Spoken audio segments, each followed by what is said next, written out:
Thanks for listening here to Friday Live. A couple of weeks ago, we took Friday Live to Brownville. Lark Song Writers Workshop is also taking their show on the road to Brownville tomorrow, and the event runs from 9 a.m. to 3:30 p.m. at the Brownville Education Center for the Arts and Humanities.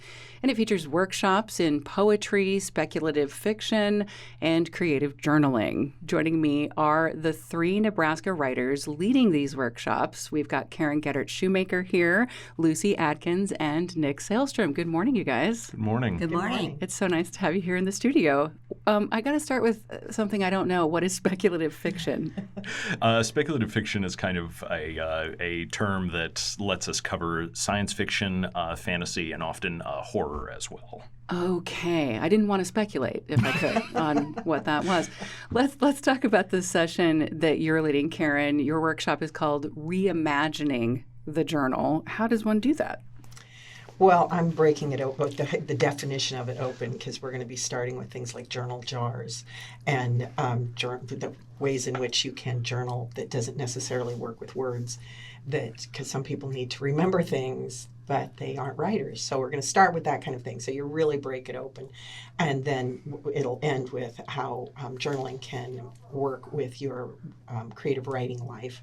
So we'll be moving through a couple of stages and talk about why it's important to journal and how to do it. Okay, I have to ask what journal jars are. It's a super fun thing, actually. You know, all the little tchotchkes that you leave laying around your house. You find a pretty rock, or, your grandchild leaves you a bead or some whatever kind of things you leave that you can't bring yourself to throw away, and they're lying around your house, whatever. You start putting these things in a jar, and it's your life accumulating. And so my first journal jar actually started with the ink cartridges from the pens I used when I was journaling. And when I had that half full, somebody told me about journal jars, and it started filling up with other things.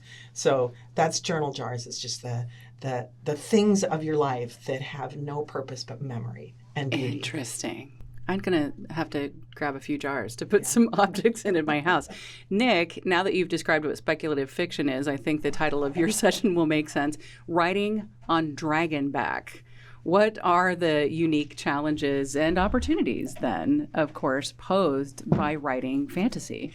Well, one adage, which please forgive me because I can't cite my source here, but the way that I heard it placed once is that science fiction is about writing about what may be, and fantasy is about writing about what will never be. But there's still value in that. I'm only a writer and a practitioner of letters because fantasy literature spoke to me in when I was a teenager.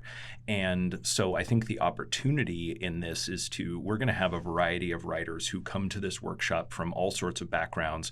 I'm sure some will have never had anything to do with, fantasy or science fiction before, or at least it's very likely.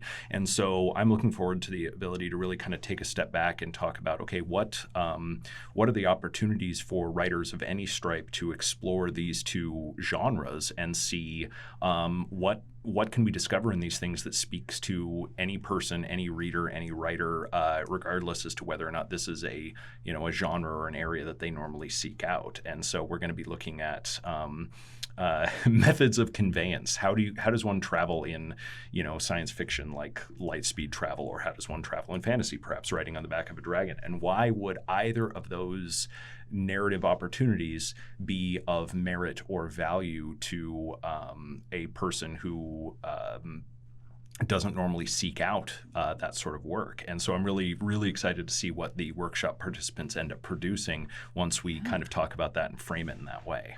Interesting. As a person who loved some sci-fi in college, but then for some reason went like all anti-fantasy and sci-fi at some point, I would love for you to talk about why fantasy and sci-fi is useful as a tool to write about a particular subject.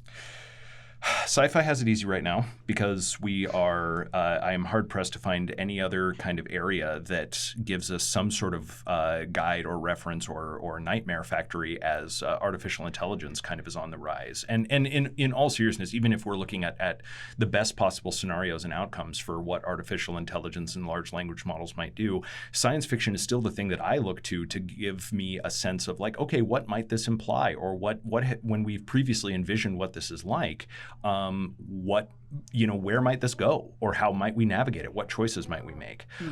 Fantasy, I think one has to work a little bit harder, but this is also an interesting challenge for me because it's really fantasy that's always kind of spoken to my heart here. And so I was thinking a lot about like, okay, what drove like Tolkien when writing The Lord of the Rings and that sort of thing, and this opportunity to take and engage with and wrestle with and recreate the kind of tools and elements of myth and mythology. Why is it that for so many of us who were going to see the Lord of the Rings films in the early 2000s, why did a bunch of narratives about people on horseback with swords and why did this speak to us when that's been those have been kind of outdated conveyances and methods of warfare for quite a while. For a while. but it still resonates in some really significant way, and I think there's some connection there to the elements of mythology, which a lot of us look to as well. So I think that being able to invite writers to engage with that in their own ways that doesn't necessarily have to be defined by what Tolkien did first, but to still just say, like, think about this in this this model, this mindset, and play. And what do you come up with? What sorts of modern myths, if we are to be so bold, might come to a result from an individual writer's brain? That's the opportunity. I could tell I was going to get him going. He's very passionate about this. I will say I loved Project Hail Mary, so I saw your heart break just a little bit when I said that I'd turned away from sci-fi, but not all of it. Well, Lucy, we've got to give you some time here. You are leading a session on finding the poet within. So what does that mean, and how do you find your inner poet? Oh, that's a good question. I believe that everyone has a story to tell, something within them that needs to be said, but many times we don't know how to go about expressing that story. We may not even know what that story is until we're given the opportunity. And there's a lot of fear associated with expressing your deepest emotions. So I do very much believe that we all have something that needs to be said. And in the workshop, as in all generative writing, which I also very much believe in, we have the opportunity to do so. Mm-hmm. So if you want to go about finding that poet, that writer within yourself, you just need to put yourself into a position where that is possible. As many positions as possible. And I believe that this workshop, this opportunity at Brownville is one of those times. I have been very much positively influenced over my writing life by other writers, being in workshops, being in conferences, putting myself into that position. We have to get over the fear of writing, of revealing what we have to say. First of all, we may think what we have to say isn't worth anything. Mm-hmm. We may be revealing something personal. Mm-hmm. And we may feel that after we do scratch something down on a piece of paper, well, how can I compare that to Tolkien, or Karen Shoemaker, How can we do that? Yeah. But there are ways to go about finding that writer. It does take time. It takes repetition. It takes some courage, but it takes encouragement. For me, it takes a village. I believe that for writers, it takes a community in whatever form that community may take. I would also say for poetry, just anecdotally, I've heard people say, "What are the rules?" Or how do I know this is a poem? Because you've got the poems that are in certain rhythms with rhyming schemes at the end, and you've got poems that just sound like prose as you're listening to them. So I think there is something to be said for, I hear the same thing with music and improvisation, that people get kind of that fear when they don't know what the parameters are, what makes it good. Is this a poem? Is it right? That is true. And that helps to feed that fear. Poetry, to me, is about evoking and expressing, finding a way to express the human condition, and doing so in the least number of words that you can, as concisely as possible. So some people like to do that in form. Some like to do that in free verse. Some like to do that if you're a poet. Yeah. And some like to do that in prose poems. So a poem can take many forms, and all forms are all ways of expressing are great. Well, we've got just about 30 seconds here. Brownville is just a beautiful town. There's the river and historic homes and everything. What do you think makes it a wonderfully inspiring place for writers? Do you want to take that one, Karen?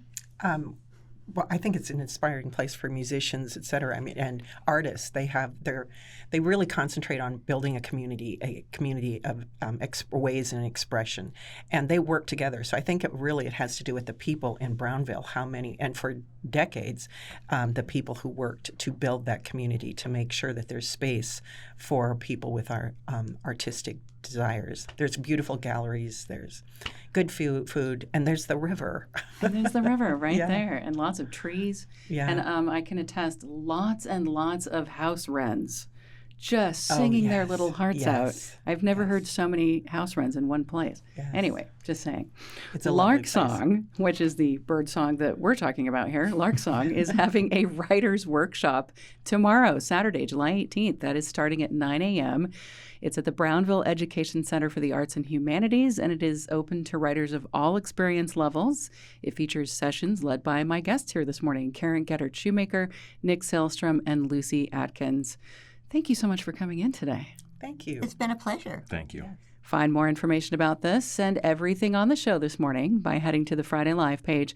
That's at nebraskapublicmedia.org.